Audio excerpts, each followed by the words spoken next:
जय हिंद। मैं विकास मिश्रा आप सब लोगों का स्वागत करता हूं जीके 4D चैनल पे। उम्मीद है आप सब अच्छे होंगे, सुरक्षित होंगे, अपना ख्याल भी रख रहे होंगे और पढ़ाई भी कर रहे होंगे। तो पुरानी की तरीके से अपनी क्लास की शुरुआत करते हैं। सबसे पहले मोटिवेशनल कोड, उसके बाद क्लास, ठीक है। तो आज का कोड जो मैंने लिखा है वो कुछ इस प्रकार है। मिलेगी मंजिल ए मुसाफिर, मिलेगी मंजिल ए मुसाफिर, तू हिम्मत मत हार। मिलेगी मंजिल ए मुसाफिर, तू हिम्मत मत हार। बस खुद पे कर भरोसा, बस खुद पे कर भरोसा और अपनी मेहनत से कर प्यार, है ना। तो यही चीज़ है कि खुद के ऊपर भरोसा करना चाहिए और अपने जो भी सपने हैं उसके ऊपर भरोसा करना चाहिए और अपनी मेहनत के ऊपर भरोसा करना चाहिए, जिससे कि हम कॉन्फिडेंट रहें और अपनी मंजिल को अचीव कर सकें, है ना। तो हम देख रहे थे एशिया महाद्वीप को। एशिया महाद्वीप के इसके पहले के लेक्चर में हमने देखा था कि एशिया महाद्वीप की जो प्रमुख पर्वत हैं वो कौन कौन से हैं, है ना। उसमें हमने बहुत सारे पर्वत देखे थे। पर्वतों के जो नाम है, अलग अलग जो पर्वतों के नाम है वो सब देखे थे। जापान का फ्यूजियामा पर्वत है ना। यूराल पर्वत है। यूराल पर्वत के बाद हमने बताया था पॉन्टिक पर्वत है, टॉरस पर्वत है जो कि टर्की में स्थित है। इसके अलावा हमने ईरान में बताया था एल्बुर्स पर्वत और जाग्रोस पर्वत। इस तरीके से हमने बहुत सारे पर्वत देखे थे, है ना। हिमालय पर्वत को हमने देखा था। अफगानिस्तान में हिंदुकुश पर्वत और पाकिस्तान में सुलेमान पर्वत, ये सारे पर्वत हमने देखे थे और उनकी अवस्थिति के बारे में मैंने बताया था कि किस किस जगह पर स्थित है। अब इसके बाद आज के लेक्चर में हम देखेंगे कि एशिया महाद्वीप के प्रमुख मरुस्थल कौन कौन से हैं। तो जब इसके पहले मैंने अभी जो 2 कॉन्टिनेंट कंप्लीट किए उसमें मैंने बताया कि जो मरुस्थल है, देखिए फैक्ट के साथ साथ हमें थ्योरी भी पता होना जरूरी है। क्योंकि थ्योरी मीन्स एनालिटिकल चीज़ें भी पता होना जरूरी है, क्योंकि कई बार जब क्वेश्चंस टफ करने होते हैं तो एनालिटिकल अप्रोच के क्वेश्चंस डाल दिए जाते हैं, है ना। तो एनालिटिक्स क्या है कि किसी भी पर्वत का जो निर्माण होता है वो किस तरीके से होता है, क्या क्या उसके पीछे कारण होते हैं, तो वो सारी चीज़ें। तो इसके पहले जब मैंने 2 कॉन्टिनेंट पढ़ाया, जिसमें मैंने आपको बताया कि आपका उत्तरी अमेरिका जब मैंने पढ़ाया तो उत्तरी अमेरिका में मैंने आपको बताया कि उत्तरी अमेरिका महाद्वीप में जो पर्वत हैं उन पर्वतों में से जो मरुस्थल हैं उनमें मैंने बताया था एरिजोना मरुस्थल, सोनोरन मरुस्थल, चिहुआन मरुस्थल, मोहोबे मरुस्थल। इस तरीके से मैंने बताया था जो यूएसए और मैक्सिको की सीमा पर स्थित है ना। कहाँ पर स्थित है, तो अगर मैं उसको एक बार और अगर आपको एक्सप्लेन करूं तो कुछ इस प्रकार अगर हम देखेंगे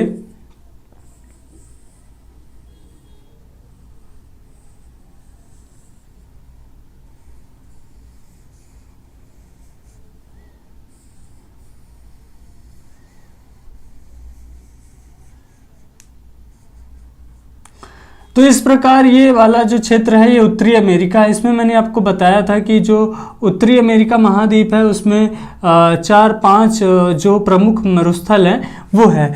तो ये कौन सा है, ये है आपका उत्तरी अमेरिका। तो उत्तरी अमेरिका जो है आपका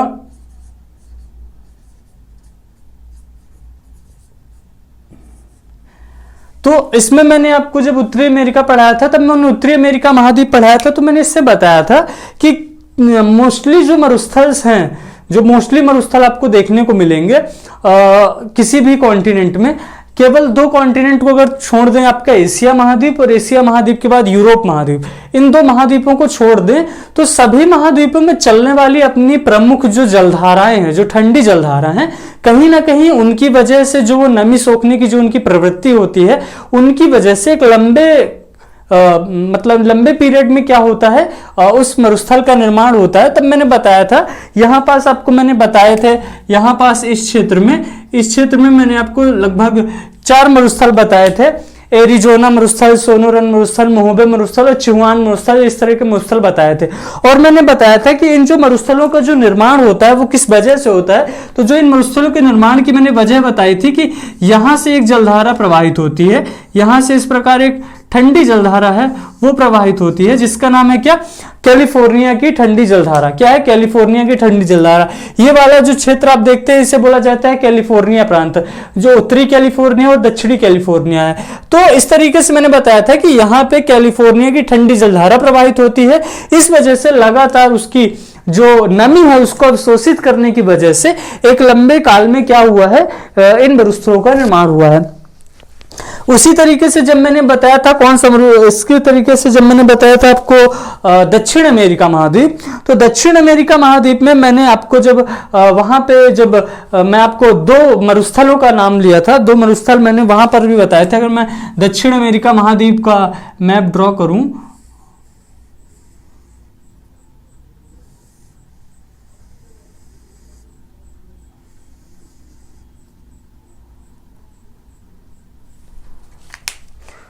दक्षिण अमेरिका महाद्वीप में भी मैंने जब पढ़ाया था तो मैंने दो अगर आपको याद हो तो दो मरुस्थल वहां पर भी मैंने बताए थे। कौन कौन से मरुस्थल थे? एक है अटाकामा मरुस्थल और एक है कौन सा मरुस्थल, एक और मैंने बताया था पेंटागोनिया मरुस्थल। ठीक है, तो दो मरुस्थलों का वहां पर भी मैंने जिक्र किया था और उन मरुस्थलों के निर्माण के बारे में मैंने बताया था कि चूंकि जो विश्व में जो ज्यादातर जो मरुस्थल हैं उनका जो निर्माण हुआ है वो किस वजह से हुआ, अगर आप देखेंगे तो उन जो मरुस्थलों का जो निर्माण हुआ है वो कहीं ना कहीं इन ठंडी जलधाराओं की वजह से ही हुआ है। ठीक है, तो ये वाला हो गया आपका कौन सा महाद्वीप, ये वाला हो गया आपका दक्षिण अमेरिका महाद्वीप। कौन सा महाद्वीप? दक्षिण अमेरिका महाद्वीप। तो यहां पास भी मैंने चिली और अर्जेंटीना के क्षेत्र में दो मरुस्थल बताए थे। अगर यहां पास हम देखेंगे तो ये वाला जो क्षेत्र है वो कुछ इस तरीके से है, ये तो यहां पास मैंने बताया था कि दो मरुस्थल हैं। एक मरुस्थल यहां पास है चिली के उत्तरी क्षेत्र में, अगर आप देखेंगे तो यहां पास पड़ता है, और एक दक्षिण में पड़ता है अर्जेंटीना के क्षेत्र में। तो चिली और अर्जेंटीना के क्षेत्र में मैंने बताया था कि दो मरुस्थल पाए जाते हैं। कौन कौन से?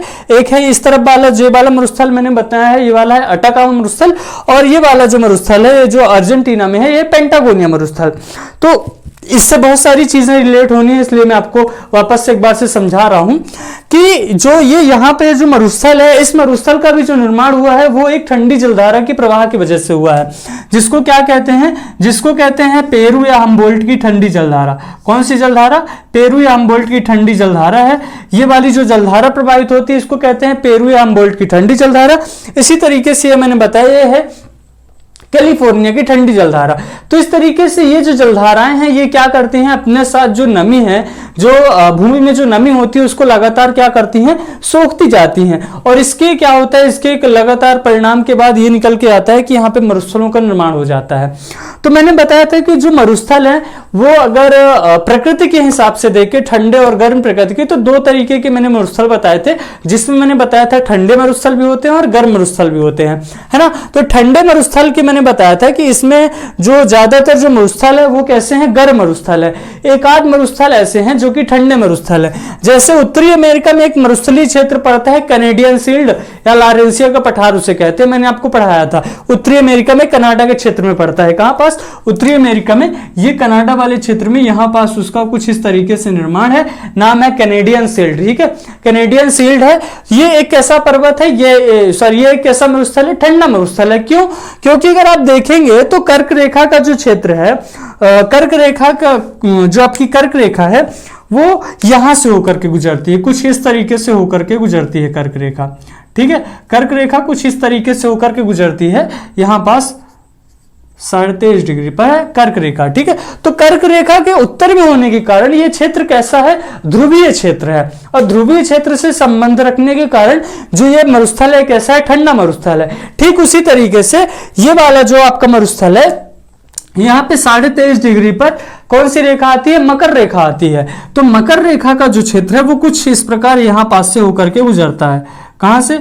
यहां पास से होकर के गुजरता है। ठीक है, ये यहां पर है 23.5 डिग्री। 23.5 डिग्री पर अभी जब मैं अक्षांश देशांतर पढ़ाऊंगा तब मैं आपको ज्यादा अच्छे से एक्सप्लेन करूंगा। तो ये दोनों क्षेत्रों के बीच में विषुवत रेखा है, ये वाली कर्क रेखा, ये कर्क रेखा 23.5 डिग्री पर, और 23.5 डिग्री दक्षिण पर विषुवत रेखा आती है। तो ये वाला अगर आप मरुस्थल देखेंगे, कौन सा मरुस्थल? कैनेडियन सील्ड का लॉरेंसिया पठार वाला जो मरुस्थल है वो एक ठंडा मरुस्थल है। क्यों? क्योंकि ये उत्तरी ध्रुवीय क्षेत्र के समीप पड़ता है। तो यहाँ पे जो जलधारा प्रवाहित होगी, मैंने बताया था लेब्राडोर की ठंडी जलधारा प्रवाहित होती है, जिस वजह से ये कैसा है? ठंडा मरुस्थल हो गया है। उसी तरीके से जो पेंटागोनिया जो मरुस्थल जो कि अर्जेंटीना में स्थित है वो भी एक ठंडा मरुस्थल है। क्यों? क्योंकि वो भी दक्षिणी ध्रुव के सबसे निकटतम स्थित एक मरुस्थल है। तो तो इसी तरीके से जो हमारा इसको समझाने का मकसद ये था कि जो हमारे एशिया महाद्वीप है, एशिया महाद्वीप में भी एक मरुस्थल है जो कि एक ठंडा मरुस्थल है। कौन सा? वो है आपका मंगोलिया में स्थित है आपका गोबी मरुस्थल। कौन सा मरुस्थल? मंगोलिया में स्थित है गोबी का मरुस्थल। ठीक है, गोबी का मरुस्थल ये एक ठंडा मरुस्थल है। क्यों? इसकी खास वजह यह है कि रूस का जो क्षेत्र है वो ज्यादातर कैसा है? बर्फ से ढका हुआ क्षेत्र है। क्यों? क्योंकि यहाँ पे साइबेरिया की ठंडी हवाएं प्रवाहित होती हैं। तो साइबेरिया की ठंडी हवाओं के प्रवाह के क्षेत्र के कारण ये जो क्षेत्र है ये कहां पास है? ये साइबेरिया की हवाओं से सबसे निकटतम है, इसलिए यह भी जो मरुस्थल वो कैसा मरुस्थल है? एक ठंडा मरुस्थल है। कौन सा मरुस्थल? गोबी का मरुस्थल। तो दो तरीके से, तीन तरीके से क्वेश्चन, इसमें कौन सी जलधारा प्रवाहित होती है? तो साइबेरिया की ठंडी जलधारा प्रवाहित होती है। किस क्षेत्र में स्थित है गोबी का मरुस्थल? तो मंगोलिया देश में स्थित है। और यह किस प्रकृति का मरुस्थल है? तो यह ठंडी प्रकृति का मरुस्थल है। ठीक है, तो ये चीज है। और इसके बाद अभी हम आगे के भी मरुस्थल देखते हैं।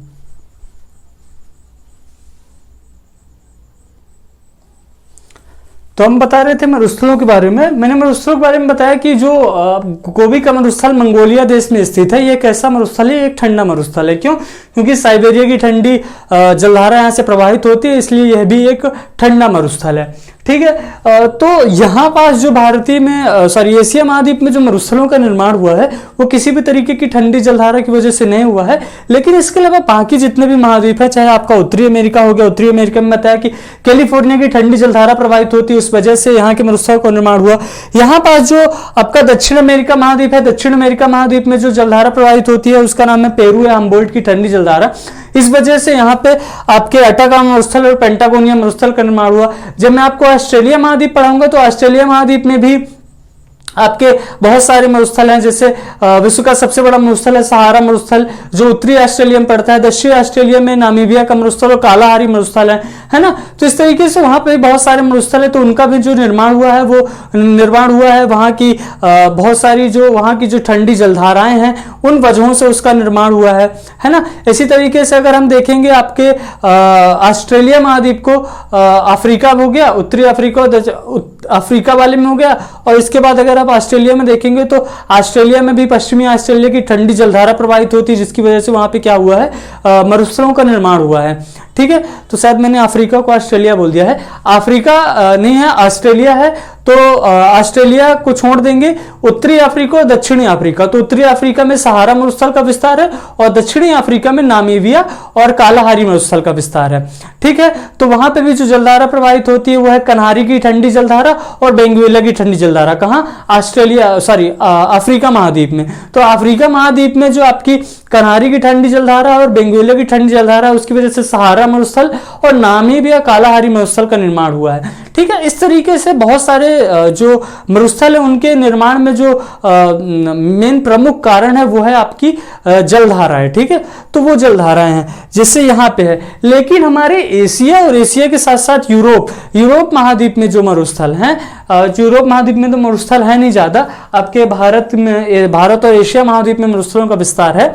तो यहाँ पे जो मरुस्थल है, इन मरुस्थलों में किसी भी तरीके की जलधारा के प्रमाण के साक्ष्य नहीं मिलते हैं कि जलधारा की वजह से इन मरुस्थलों का निर्माण हुआ है। हाँ, हालांकि जो ये वाला मरुस्थल है यहाँ पे साइबेरिया की ठंडी जलधारा प्रवाहित होती है, इस वजह से इस मरुस्थल को, गोबी का जो मरुस्थल है, एक ठंडा मरुस्थल का क्षेत्र क्या है? बन जाता है। ठीक है, तो अब इसके बाद देखते हैं और बहुत सारे भी मरुस्थल है हमारे यहाँ पास। मैंने जो ग्रीन क्षेत्र हैं या ग्रीन एरिया कहा जाए, तो उन एरियाज में मैंने क्या दिखाया हुआ है? मरुस्थल दिखाए हुए हैं। तो सबसे पहले देखते हैं यहाँ पास, ये है आपका कजाकिस्तान, कजाकिस्तान के बाद है उज्बेकिस्तान, उज्बेकिस्तान के बाद है तुर्कमेनिस्तान। तो कजाकिस्तान की सीमा लगती है तुर्कमेनिस्तान से। तो कजाकिस्तान की सीमा जहां पास तुर्कमेनिस्तान से लगती है उस जगह पे स्थित है आपका कौन सा मरुस्थल? यहां पास ये मैंने ग्रीन में ये जहां पास ये आप ग्रीन हिस्सा देख रहे हैं, ये है काराकुम मरुस्थल। क्या है? काराकुम मरुस्थल। काराकुम मरुस्थल है कहां स्थित है? कजाकिस्तान और तुर्कमेनिस्तान की सीमा पर स्थित है। कौन सा मरुस्थल? काराकुम मरुस्थल। काराकुम का जो शाब्दिक अर्थ होता है वो होता है, काराकुम का शाब्दिक अर्थ होता है काली रेत।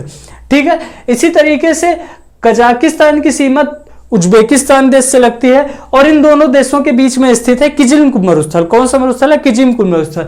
और किजिलकुम का जो शाब्दिक अर्थ होता है वो होता है लाल रेत। ठीक है, इनसे शब्द से संबंधित जो इनका वास्तविक अर्थ है उससे संबंधित क्वेश्चंस भी आ सकते हैं। ठीक है, इसके बाद एक कहलाता है आपका अरेबियाई मरुस्थल। जो अरेबियाई मरुस्थल है वो अरेबिया क्षेत्र कहा जाए या अरेबिया के मरुस्थलों का एक समूह है, जिसमें 3 मरुस्थल आते हैं। कौन कौन से? सबसे पहले आता है आपका सऊदी अरब के 2 मरुस्थल हैं, जिसमें है अल नाफुद का मरुस्थल। कौन सा मरुस्थल? अल नाफुद का मरुस्थल है। तो ये वाला जो क्षेत्र आप देख रहे होंगे, ये वाला जो सऊदी अरब में क्षेत्र है, ये कहलाता है अल नाफुद का मरुस्थल। इसके बाद यहां पास जो मैंने बनाया हुआ है, ये वाला जो दूसरा क्षेत्र है, यह है रूबट खाली मरुस्थल। और तीसरा क्षेत्र है सीरिया का ही सीरिया मरुस्थल के नाम से जाना जाता है। और इन तीनों मरुस्थलों को मिलाकर जो इनको नाम दिया जाता है उसे कहा जाता है अरेबियाई मरुस्थल।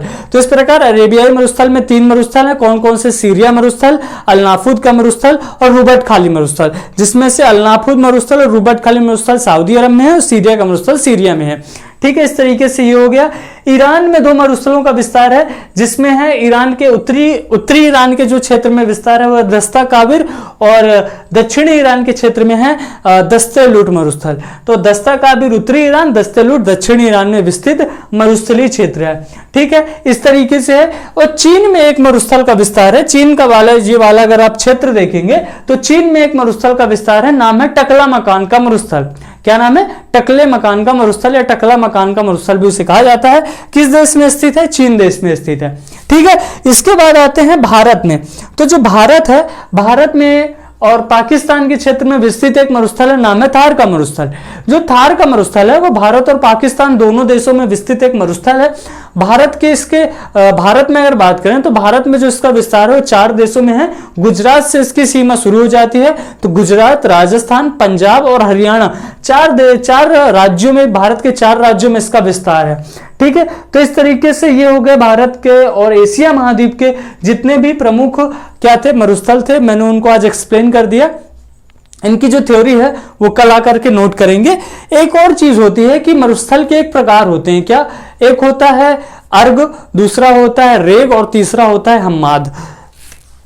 एक्सप्लेन कर देता हूं मैं इसको एक बार, क्योंकि इनकी प्रकृति, इस प्रकृति से भी क्वेश्चंस आते हैं कि अर्ग, रेत या हम्माद क्या होता है। और जो सुप्रसिद्ध, क्या कहा जाएगा, सुप्रसिद्ध मरुस्थल है वो किस प्रकृति के मरुस्थल हैं, तो उससे लेकर भी क्वेश्चंस आते हैं। तो 3 तरीके के मरुस्थलों में 3 तरीके की प्रकृति के मरुस्थल होते हैं, वो मैं आपको एक्सप्लेन कर देता हूं। सबसे पहला मरुस्थल होता है अर्ग, फिर होता है रेग, फिर इसके बाद एक होता है हम्माद। ठीक है, ये 3 तरीके की मरुस्थलों की प्रकृति पाई जाती है। ठीक है, तो अर्ग मरुस्थल कैसा मरुस्थल होता है? आपने देखा होगा जब कभी मरुस्थल दिखाते हैं तो उस मरुस्थलीय क्षेत्र में रेत ही रेत होती है। तो जो रेत वाला जो पूरा एरिया होता है, अगर किसी मरुस्थल में रेत ही रेत है और कुछ नहीं है तो वो कैसा मरुस्थल होगा? अर्ग प्रकार का मरुस्थल कहलाता है। तो जो पूरी तरीके से रेतीला होगा, पूरी तरीके से कैसा होगा? रेतीला मरुस्थल होगा, उसे क्या मरुस्थल कहा जाता है? अर्ग मरुस्थल कहा जाता है। दूसरा होता है रेग, रेत नहीं है, ठीक है ना, ये क्या है? रेग है। तो रेग मरुस्थल ऐसा मरुस्थल होता है जो रेतीला प्लस क्या होता है? रेतीला प्लस पथरीला हो। कैसा हो? रेतीला और साथ साथ पथरीला। मतलब क्या है इसका कि जहां पास जिस मरुस्थल में रेत हो और रेत के साथ साथ क्या हो? पत्थर भी हो। मतलब किसी जगह पे पत्थर हो, किसी जगह पे रेत हो, दोनों का मिक्सचर हो, कैसा मरुस्थल हो जाएगा? रेग प्रकार का मरुस्थल हो जाएगा। ठीक है, इसके बाद आते हैं तीसरा मरुस्थल हम्माद। तो रेतीला हो, क्योंकि मरुस्थलीय क्षेत्र है तो रेत तो होगी, कॉमन चीज है। और रेतीला के साथ साथ ये कैसा हो? ये चट्टानी प्रकार का हो। कैसा मरुस्थल हो? चट्टानी प्रकार का हो। तो 3 तरीके की प्रकृति होती है, अर्ग, रेत और हम्माद।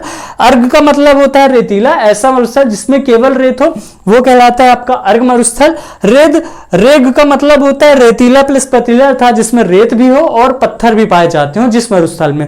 इसके बाद होता है हम्माद। हम्माद मतलब रेत भी पाई जाती हो। देखिए मरुस्थल है तो कैसा हो गया? रेत तो सभी में होगी। अब विशेषता क्या हो गई? किसी में रेत ही रेत बस है, किसी में रेत के साथ पत्थर है, किसी में रेत के साथ बड़ी बड़ी चट्टानें पाई जाती हैं।